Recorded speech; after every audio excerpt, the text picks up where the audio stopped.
ಭದ್ರಾವತಿ ಪಟ್ಟಣದಲ್ಲಿ last week ಒಂದು 5 ದಿವಸ ಹಿಂದೆ ವಿಶ್ವ ಅಲಿಯಾಸ್ ಮುದ್ದೆ ಅನ್ನೋರನ್ನ ಅದೇ ಭದ್ರಾವತಿ ಟೌನ್ನಲ್ಲಿ ಮಾರಕಾಸ್ತ್ರಗಳಿಂದ ಹೊಡೆದು ಅವ್ರಿಗೆ ಅಟೆಂಪ್ಟ್ ಟು ಮರ್ಡರ್ ಮಾಡಿದರು. ಈ ಬಗ್ಗೆ ಈಗಾಗಲೇ 2 ಜನರನ್ನ ಅರೆಸ್ಟ್ ಮಾಡಲಾಗಿತ್ತು.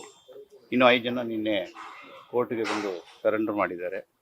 ಅವ್ರನ್ನೂ ಸಹಿತ ವಿಚಾರಣೆಗೊಳಪಟ್ಟು ಪಡಿಸಿ ಕೃತ್ಯಕ್ಕೆ ಯಾವ್ಯಾವುದು ಆಯುಧಗಳನ್ನು ಬಳಸಿದ್ದಾರೆ ಅದನ್ನು ವಶಪಡಿಸಿಕೊಂಡು ಮುಂದಿನ ತನಿಖೆಯನ್ನು ಕೈಗೊಳ್ಳಲಾಗುತ್ತಿದೆ. ಮೇಲ್ನೋಟಕ್ಕೆ ಅವರದು ವೈಷಮ್ಯ ಕಾರಣ ಇದೆ, ಅದು ಇನ್ನೂ ತನಿಖೆ ಪ್ರಗತಿಯಲ್ಲಿದೆ. ಈಗ ಒಟ್ಟು 7 ಜನ ಪ್ರಕರಣದಲ್ಲಿ ಬಂಧನ ಆಗಿದ್ದಾರೆ. ಹಳೆ ವೈಷಮ್ಯ ಅದು ಇನ್ನೂ ತನಿಖೆ ಮಾಡಬೇಕಾಗಿದೆ. ಅದು ತನಿಖೆಯಲ್ಲಿ ಇನ್ನು ಯಾರಾದರೂ ಪಾತ್ರ ಇದ್ದರೆ ಅದನ್ನು ದರ್ಶನ ಮಾಡುವಂಥ ಪ್ರಸಂಗ ಬಂದಲ್ಲಿ ಅವರನ್ನು ಸಹ ದರ್ಶನ ಮಾಡ್ತೀವಿ.